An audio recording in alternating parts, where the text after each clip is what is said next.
Tarde, seja muito bem-vinda. Começando mais uma live Zen, a primeira live Zen dessa série de lives que eu vou fazer como um esquenta para o nosso evento Semana Transformando-se em uma Mãe Calma.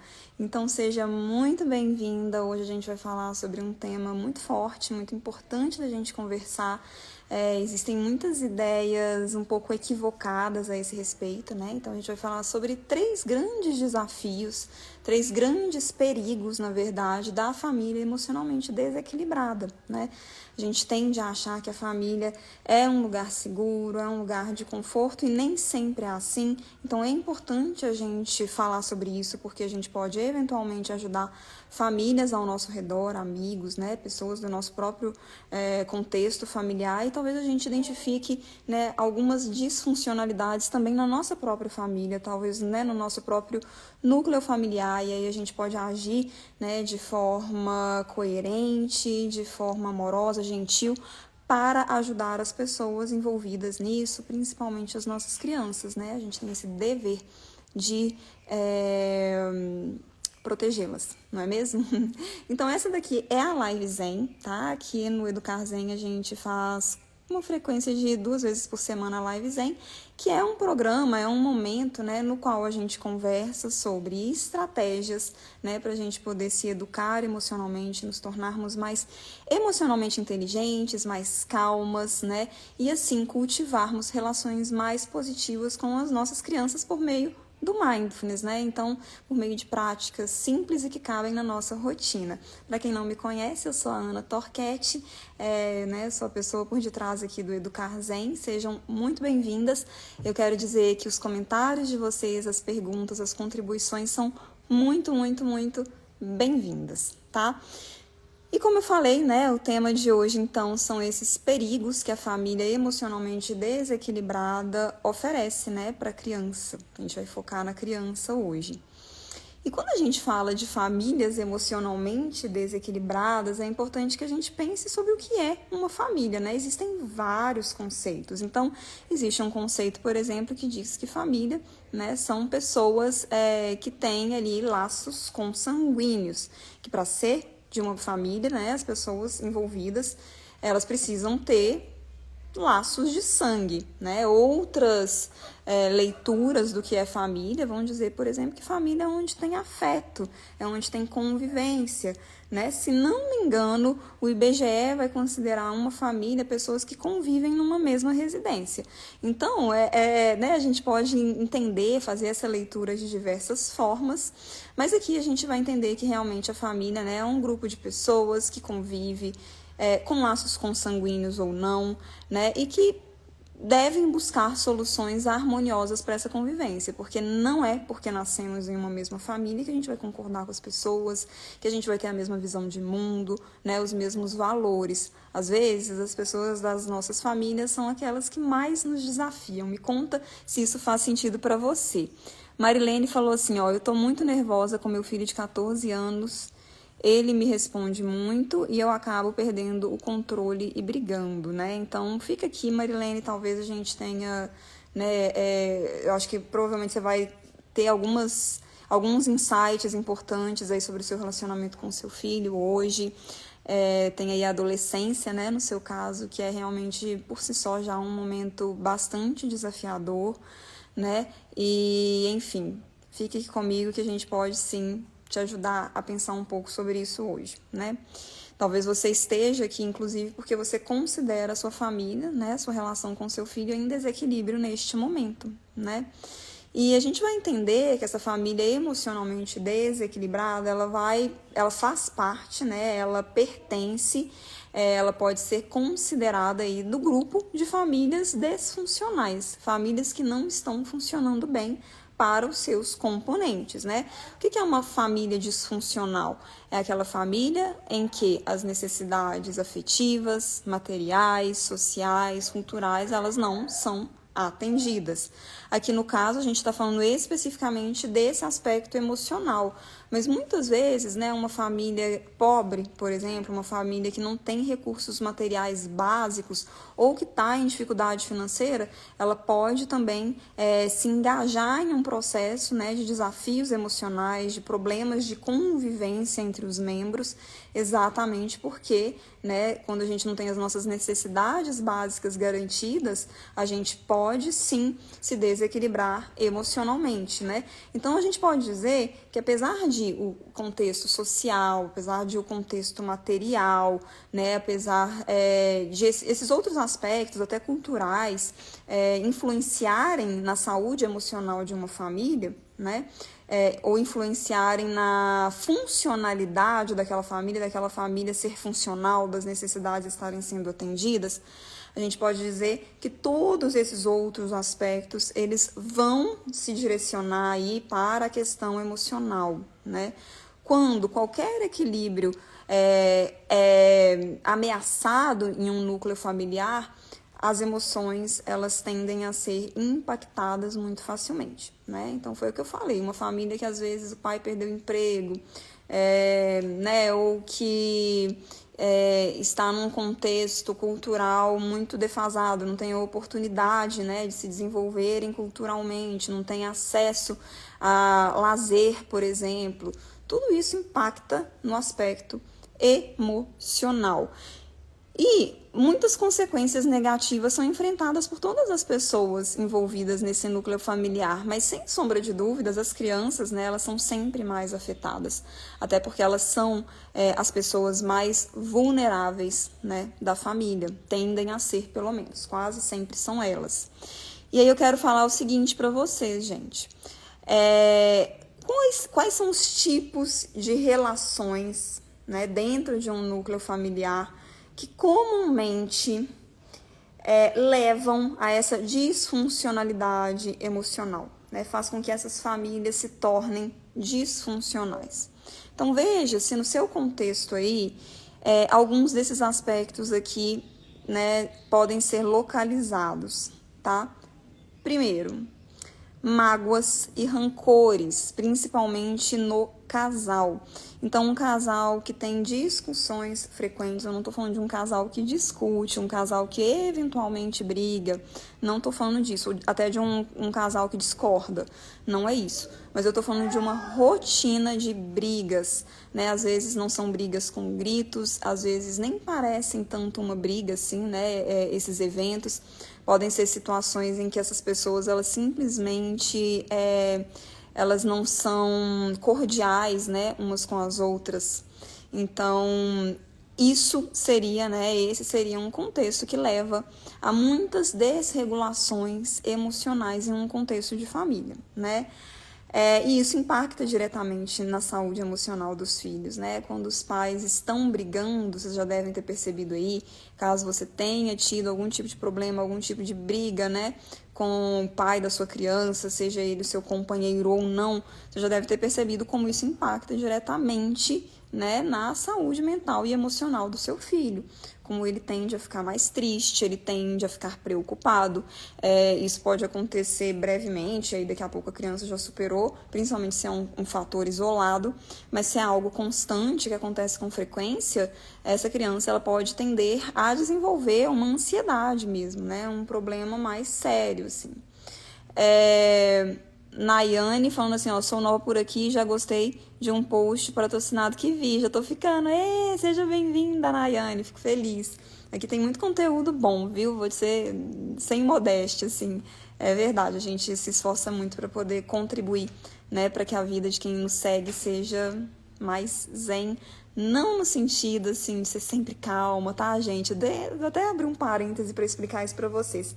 O educar zen não é educar assim, eu tô zen, eu tô de boa o tempo todo, eu não me estresso, não é isso, mas eu estou consciente. O zen, na sua origem, né, tem esse significado, esse sentido de eu estou aqui consciente, eu estou percebendo o que está acontecendo e eu estou podendo tomar ações de forma consciente e amorosa. Então, seja bem-vinda, Nayane, e todo mundo que está chegando aí também. Deixa eu tomar um golinho de água aqui, gente. Pronto. Ó, vamos continuar então. Outras formatações de relacionamentos dentro de um núcleo familiar que pode levar, sim, né, a uma família emocionalmente desequilibrada, tá? Quando os pais, eles são muito inseguros no que se refere à criação dos filhos, né? E isso acaba gerando aí uma dependência emocional. Então, sabe quando a família, né, principalmente os pais, pode ser um deles, né, ou ambos, tem medo de tudo, não deixa a criança fazer nada, né, e daqui a pouco tá tolhindo aquela criança de todas as formas possíveis, está cortando as asinhas assim no toco, não permite que essa criança ela tente, ela treine as suas habilidades, que ela se desenvolva, que ela erre, que ela caia, que ela rale o joelho, né, que ela se desenvolva. Sabe quando isso acontece? Então, isso daí pode parecer, né, que é, enfim, uma atitude, que é um contexto mesmo de proteção, mas vai além da proteção, porque proteger realmente é uma função que nós, pais, temos, né? A gente tem é um dos nossos deveres, proteger as nossas crianças. Mas quando essa proteção, ela impede que essa criança, ela desenvolva a sua autonomia, né? Que ela seja soberana de si mesma, quando a gente está o tempo todo cerceando aquela criança, né? E decidindo o que ela deve fazer, a gente não dá um minuto de respiro. Isso também promove um ambiente emocionalmente desequilibrado em uma família, né? Como que essa criança cresce? Quem que ela vai se tornar daqui a pouco tempo ou daqui a muito tempo, né? Como que essa criança, ela se desenvolve emocionalmente? Será que ela fica muito dependente? Será que ela tende a ficar muito insegura? Como que ela se desenvolve? Então, esse é um outro aspecto para a gente poder pensar, para a gente poder avaliar, tá? Uma outra formatação aí de família que também pode levar, né, a esse contexto aí de família emocionalmente desequilibrada é quando existem preferências e segregações. Eu tenho um filho só, né, mas eu tenho irmãos, então eu sei que é normal. E enfim, é um fato, né? Eventualmente, mães e pais vão ter mais identificação com um dos filhos. Vão ter mais, digamos que, afinidade. E tá tudo bem, a gente não tem que se culpar porque isso acontece, né? Mas quando isso se torna, né, algo para além de uma afinidade, quando isso começa a se tornar realmente uma preferência explícita, uma segregação visível aos olhos, que as pessoas ao redor, elas inclusive, né, comentam, elas falam, nossa, você dá muito mais atenção, você releva muito mais o que determinado filho faz e o outro não. Isso começa a gerar, né, uma disfuncionalidade naquele contexto familiar. E olha, todo mundo se prejudica com isso, né? Não é só o filho que está sendo depreterido, né, ou melhor, preterido, né, o que não tem a preferência, que vai ser, que pode sofrer impactos na sua saúde emocional, que são impactos importantes. Não, também aquela criança que está sendo ali né, muito mimada, que está sendo supervalorizada, que é a melhor em tudo, que merece o perdão, que merece que seja relevado aquilo, que essa criança também vai crescer, né, acreditando que ela pode mais do que o que ela pode de fato.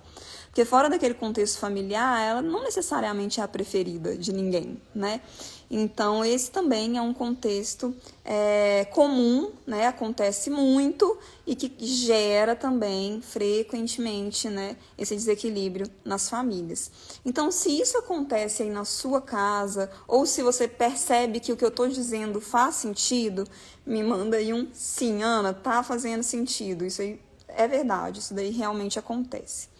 Uma outra coisa que acontece com frequência, né, um outro contexto que pode levar essa família emocionalmente desequilibrada são pais e mães manipuladores, né? E essa manipulação ela pode se dar de muitas formas. Então, uma manipulação emocional que deixa muitas marcas, né, é quando você diz, por exemplo, que se o seu filho fizer algo ou se ele deixar de fazer algo, você vai ficar mal, você vai ficar triste. E a gente faz isso muito, né? Eu vejo muitas pessoas, na verdade, fazendo isso de uma forma até muito inocente. E como que isso vai se agravando ao longo da vida daquela criança? Como que isso acontece, né? Como é que isso começa a acontecer? É quando, por exemplo, a criança já pequenininha ali, vamos colocar assim uma situação, um contexto em que ela está recusando uma refeição, ela não quer comer. E aí o que você faz? Você vira e fala assim, se você não comer, eu vou ficar triste, a mamãe vai ficar triste, eu vou chorar. E aí você começa, né, a fingir, por exemplo, que você está chorando. Então você começa a responsabilizar, a trazer para aquela criança, né, uma percepção de que ela é responsável pelo seu sofrimento, que pode impactar muito seriamente como essa criança ela vai se conduzir nas suas relações ao longo da sua vida. Não estou falando, gente, de uma situação isolada, se isso aconteceu uma, duas vezes, não estou dizendo isso. Mas eu estou dizendo, né, assim, de fato, quando isso se torna algo no lugar da rotina, no lugar da recorrência. Quando recorrentemente você manipula a sua criança, mesmo sem a intenção, né, mesmo sem desejar que aquilo seja uma manipulação, você não tem nem consciência disso.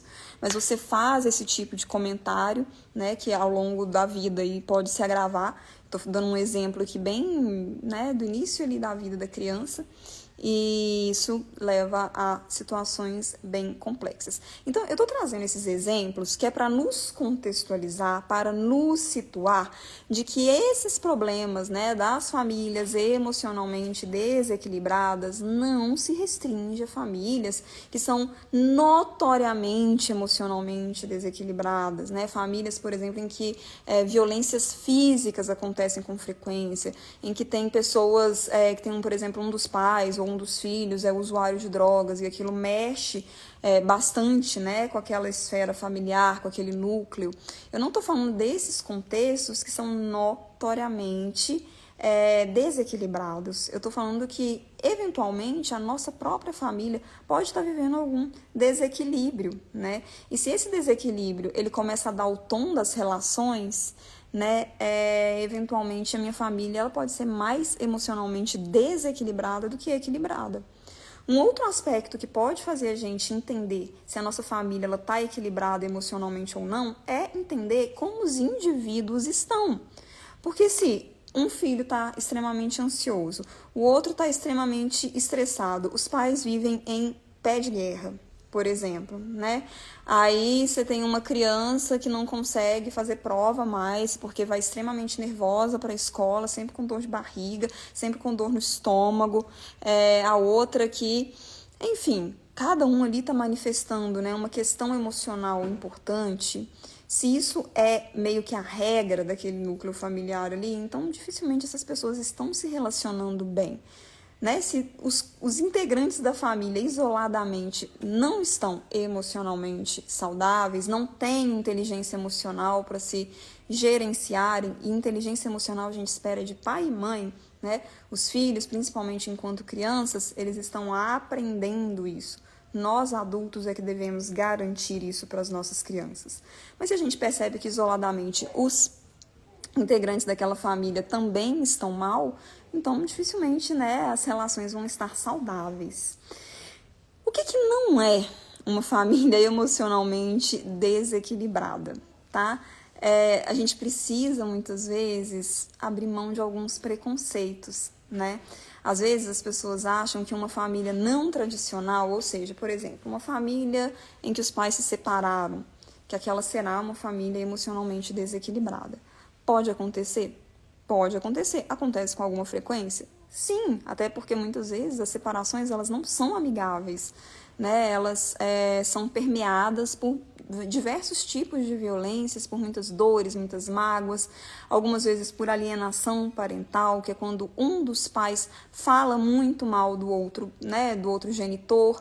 Então, sim, muito frequentemente famílias, né, em que uma separação é recente, alguma coisa desse tipo, elas estão emocionalmente desequilibradas. Mas outras vezes não. Não é porque uma família é composta por pai, mãe, filhos, por exemplo, uma família, né, que a gente tem em mente aí como uma família tradicional, que está garantido que ela está emocionalmente equilibrada, né?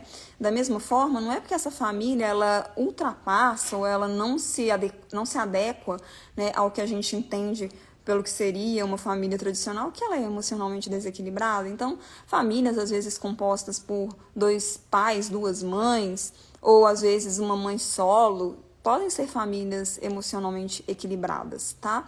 A gente precisa abrir mão, então, desses nossos preconceitos, não só para a gente poder ver as outras famílias para além das nossas com mais compaixão, mas para a gente também perceber que às vezes a gente está naquele formato ali esperado de família, mas a gente está numa família disfuncional, né? Em que o desequilíbrio emocional ele rege as relações, tá?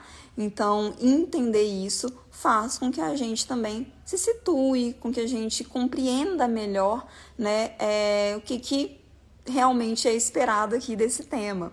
Um outro aspecto, né, que não necessariamente vai designar uma família como emocionalmente desequilibrada é briga entre irmãos. Nada mais natural do que irmãos em desequilíbrio no sentido de irmãos que brigam, tá? A briga entre irmãos, ela é mais esperada do que a paz entre irmãos, digamos assim, né? É óbvio que quando a gente está num lar que tem muito afeto, que ambas as crianças são respeitadas, valorizadas, né? Que os pais se respeitam também entre eles. Então, dificilmente esse tipo de situação vai ser rotina. Pode até acontecer, mas não vai ser todo dia, né? Não vai ser a regra, digamos assim, vai ser a exceção. Mas a briga entre irmãos, ela pode inclusive ser uma oportunidade para as crianças se desenvolverem, né? No que diz respeito às suas habilidades socioemocionais. Então, a criança ela entende que existem outros desejos, outras vontades, outras necessidades. Ela aprende a se relacionar mesmo, né? A chegar num fator que seja bom para todas as pessoas envolvidas. Ela tem muitas oportunidades de desenvolver-se, né, muito no aspecto socioemocional por meio da relação com o irmão. Isso é muito positivo, né? O que não é saudável é se esses irmãos eles estão ali num processo de se estapearem constantemente, todos os dias, ou mesmo se isso chega a acontecer, é algo preocupante, é algo realmente para a gente poder avaliar. Eu sugiro sempre, inclusive, que a gente não intervenha, né, nas brigas entre irmãos, a não ser que seja esse o caso, né, um caso realmente assim de violência física explícita e recorrente, porque aí realmente, né, as crianças elas podem vir a se machucarem. Mas se eles discordaram de alguma coisa, é um brinquedo, né, é um pedaço de bolo, deixe que eles se resolvam. Isso é importante, é saudável e você abre mão, inclusive, né, de ser a juíza da situação. Porque quando você está sempre intervindo no relacionamento entre os seus filhos, você tende, né, muito frequentemente a tentar dizer, ou estar tentada a dizer quem tem razão. E quando isso acontece, pode ser que você acabe caindo naquele problema ali, né, da preferência e das segregações, principalmente se essa tendência ela já existir mesmo na sua família, né? Então, é uma oportunidade, né? A gente está aqui e é uma oportunidade a gente conversar sobre esse tema para que a gente possa realmente encontrar soluções plausíveis, para que a gente possa se conscientizar do quanto que uma família, né, quanto que relações emocionalmente desgastadas, né, emocionalmente negativas, pode gerar problemas sérios e duradouros para as crianças, né, e até para os seus pais, para os relacionamentos dali que estão acontecendo naquele contexto ali, né. Então é uma oportunidade também, porque a gente tende a achar, né, das romantizações que a gente tem aí sobre maternidade, sobre família, sobre relacionamentos. Então, não raramente as pessoas acham que família é o lugar mais seguro que tem. São os relacionamentos mais seguros que a gente pode ter, né? Que na família a gente vai sempre amar e ser amado. Que a família é, então, esse lugar em que o amor verdadeiro, ele acontece. E muitas vezes é isso mesmo, mas outras vezes para muitas pessoas não é, né? Muitas pessoas da minha geração que hoje têm problemas aí de ansiedade, de estresse, que estão deprimidas, que estão bebendo muito, né, que estão em relacionamentos muito ruins, são pessoas que vieram de famílias disfuncionais, né? O que eu acho incrível é que nós, essa nossa mesma geração, a gente está tendo a oportunidade de mudar esse jogo, de quebrar esse ciclo de violências, né? De criarmos a primeira geração emocionalmente inteligente da história das nossas famílias, desde sempre, né? Nós não recebemos, nós não tivemos acesso a uma educação emocional, né? Se você for como eu, provavelmente esse também é o seu caso, né? Você foi começar a pensar nisso na sua vida adulta, por que você precisou, por que você começou a se sentir ansiosa ou deprimida ou algo do tipo, né? Mas durante a nossa infância ninguém falava sobre isso, né? Durante a nossa adolescência ninguém falou sobre isso também. Então a gente está tendo a oportunidade de olhar para a gente, reproduzindo inclusive comportamentos, mentalidades, né, de quando a gente era criança, do que fizeram conosco, mesmo que tenha sido com boas intenções, e fazer diferente. E aí quando a gente faz diferente, a gente está mudando o mundo, porque a gente está criando uma geração muito mais compassiva, muito mais gentil, muito mais feliz, né? E é por isso que a gente está aqui, é por isso que é uma oportunidade a gente falar sobre esse tipo de assunto, né? A gente fala sobre inteligência emocional, a gente fala sobre mindfulness, a gente fala sobre relacionamentos positivos, né? É o que a gente faz aqui no Educar Zen, é o que a gente está fazendo aqui hoje nessa live. E eu sei que talvez você possa sentir que é quase que uma traição você pensar, por exemplo, no que os seus pais fizeram quando você era criança, que faz com que hoje você seja uma adulta insegura, né? Que se olha no espelho e se acha sempre feia, que se acha sempre inadequada, que não tem coragem de ir lá e tentar aquele trabalho porque você nunca se acha pronta, porque você nunca se acha suficientemente boa, né? Isso acontece com muita frequência e a gente tende, né? Pode acontecer da pessoa sentir que ela tá traindo os pais se ela fizer isso, né? Se ela se engajar em um processo de tentar entender o que aconteceu e fazer diferente com seus próprios filhos. Mas não é traição, gente. A gente pode muito bem honrar os nossos pais, a gente pode muito bem amá-los e ainda assim reconhecer que algumas coisas não foram feitas do jeito certo, né? E que nós também, enquanto pessoas imperfeitas que somos, também já erramos muito com os nossos filhos e vamos errar muito mais. Mas daquilo que a gente já tem consciência, é um dever nosso fazer diferente, né?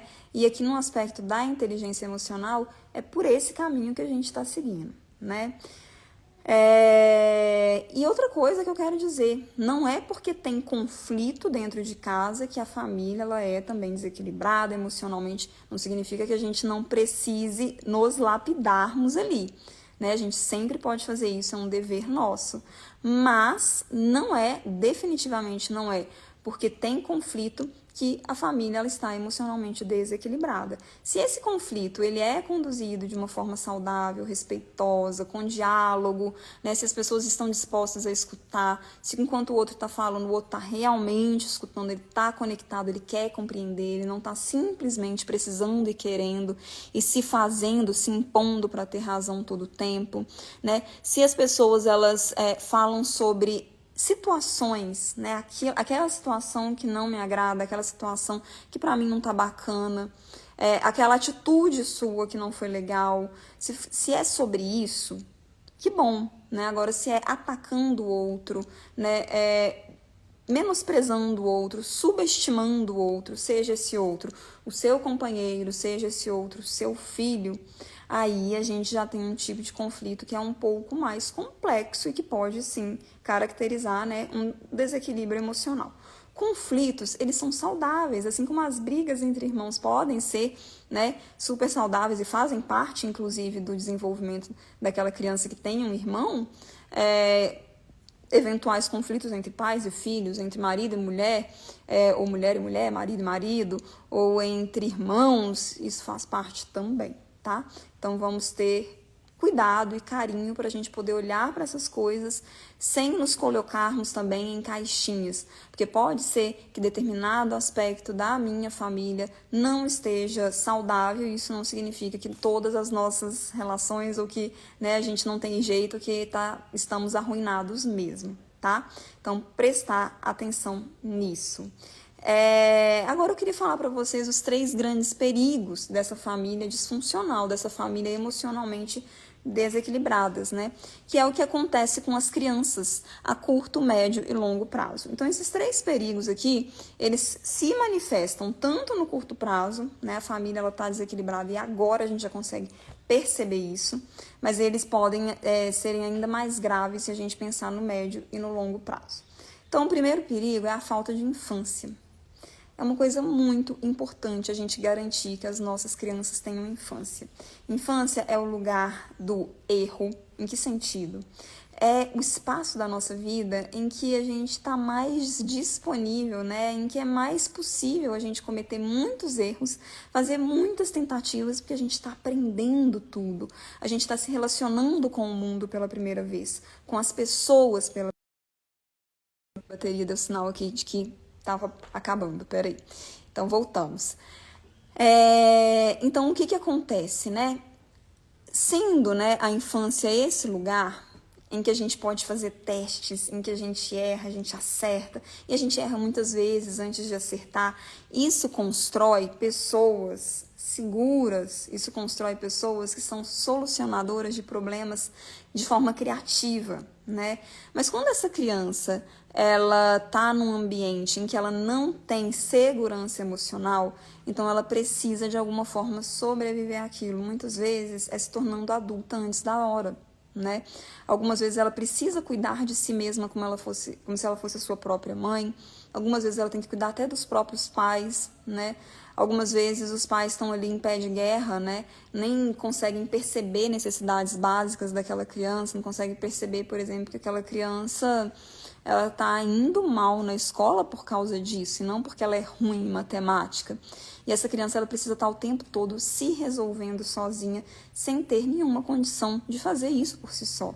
Então ela cresce, né? Ela se emancipa fora do tempo. E aí é mais ou menos a história do casulo e da borboleta. Não sei se você sabe, mas se você tentar tirar uma borboleta do casulo antes da hora, antes que ela esteja madura, que ela esteja no seu tempo ideal para voar, então ela está até saindo ali do casulo, você vai e abre o casulo para ela, né? Tenta ajudar ela ali a se libertar e tal do casulo e a voar. Se você faz isso antes da hora, sabe o que acontece? Não é que essa borboleta ela vai voar, não é que ela vai te agradecer pela ajuda e sair voando. Não. Ela não fez, né, o exercício necessário, ela não se esforçou o suficiente, ela não teve o tempo justo para se amadurecer. E aí ela não consegue voar, não conseguindo voar, ela morre, né?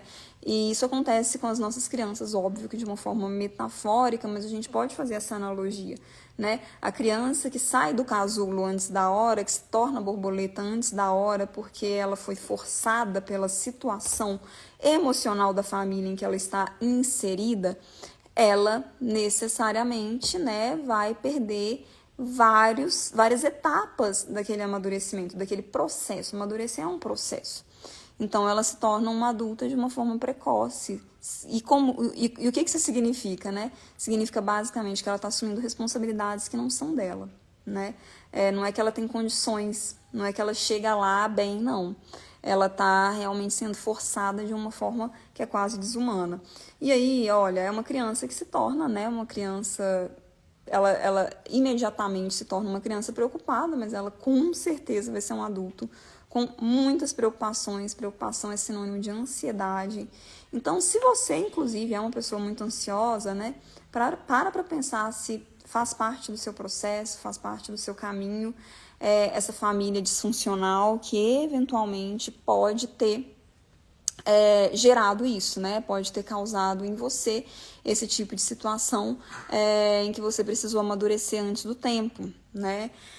Um outro aspecto é a baixa autoestima. Dependendo, né, do aspecto ali, da desregulação emocional do núcleo familiar de uma criança, essa criança ela pode realmente se sentir, né, e crescer de uma forma a não conseguir perceber o seu próprio valor, né? Algumas vezes essa desregulação emocional ela é diretamente voltada para a criança. Então ela por exemplo, né, se ela é muito criticada, se ela é muito manipulada, né, se ela é menosprezada, se o que ela é não é suficiente para os pais, eles gostariam que ela fosse outra coisa.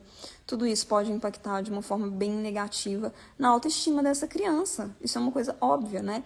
E uma criança que não tem uma autoestima saudável, né, que não consegue se perceber com compaixão, que não consegue se perdoar quando erra, porque nunca foi perdoada pelos próprios pais, pela própria mãe quando errou, né?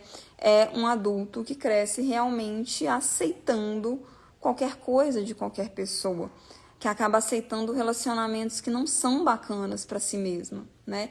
Porque não foi amada do jeito certo quando era criança. Amar, gente, não é simplesmente dizer que ama ou sentir amor por alguém. O amor, ele é uma construção entre, né, dois ou mais seres. E quando a gente está falando de filhotes humanos, né, ou filhotes mamíferos de um modo geral, mas vamos falar especificamente dos filhotes humanos, as crianças. Qual que é o modo que essas crianças, né, elas se sentem amadas?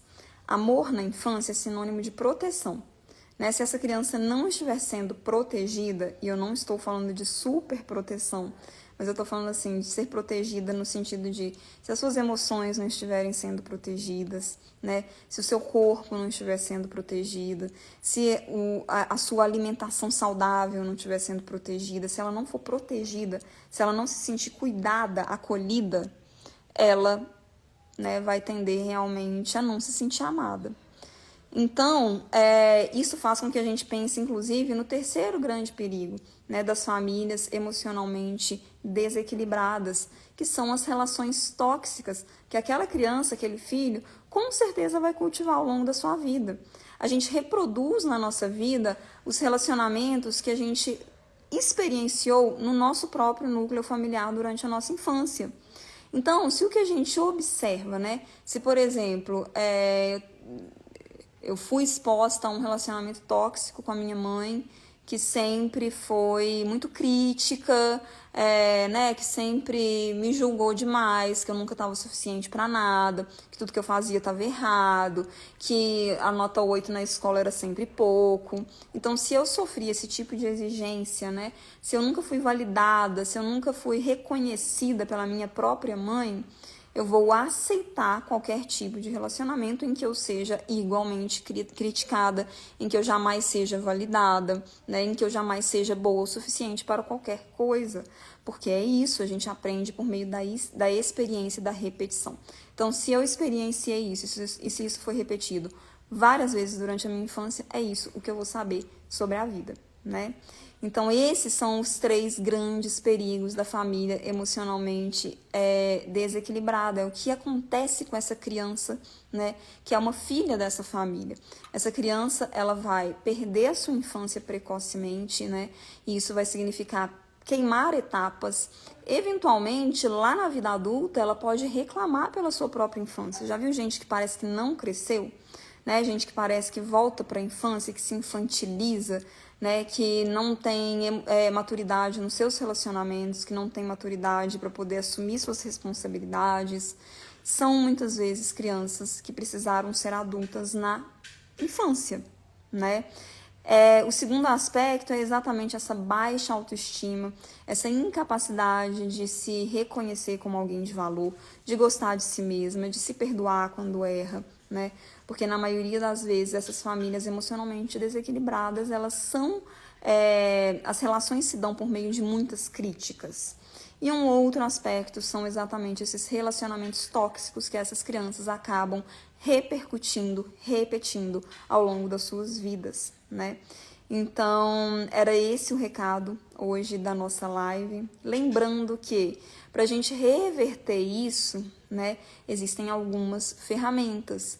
uma ferramenta que nos ajuda neste momento. A gente pode começar hoje, você pode ir lá no meu canal de YouTube, você pode ir lá no meu Spotify e começar hoje a praticar, e que pode te ajudar muito, né, a se conectar de uma forma mais calma, mais tranquila com a sua criança, né, de forma a realmente trazer para esse relacionamento qualidade, né, para que seja uma relação positiva e que essa criança cresça em um ambiente seguro, né, no qual ela seja reconhecida, amada e respeitada como ela merece e deve ser, e se torne na vida adulta, então, um adulto emocionalmente saudável e inteligente. É o mindfulness, né? As práticas de mindfulness, elas são muito simples de serem praticadas. Você pode fazer com 10 minutos de dedicação diária uma transformação na sua vida e na vida da sua família.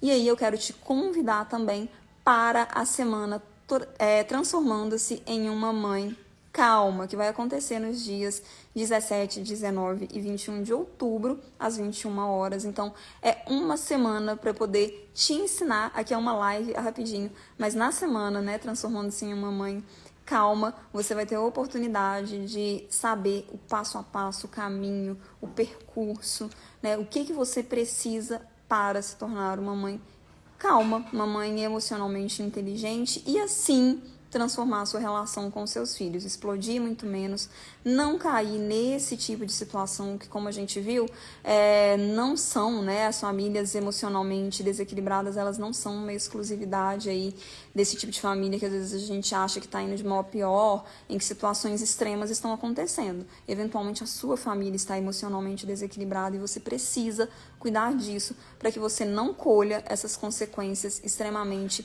pesadas na vida dos seus próprios filhos, né? Então eu te espero na semana Transformando-se em uma Mãe Calma.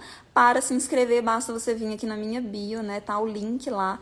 E também me chama no inbox se você tiver qualquer dúvida. Se eu puder contribuir para o seu crescimento pessoal, eu vou te responder com todo carinho, tá bom? É isso. Um grande abraço para vocês. Amanhã tem mais live, tá? A gente vai ter 10 lives, como eu disse, para poder falar sobre, né, esse percurso aí de nos tornarmos uma mãe mais calma e assim a gente chegar lá na nossa semana realmente prontas para receber esse conteúdo que está sendo preparado com todo carinho para vocês. É isso, um grande abraço, a gente se vê amanhã. Tchau, tchau!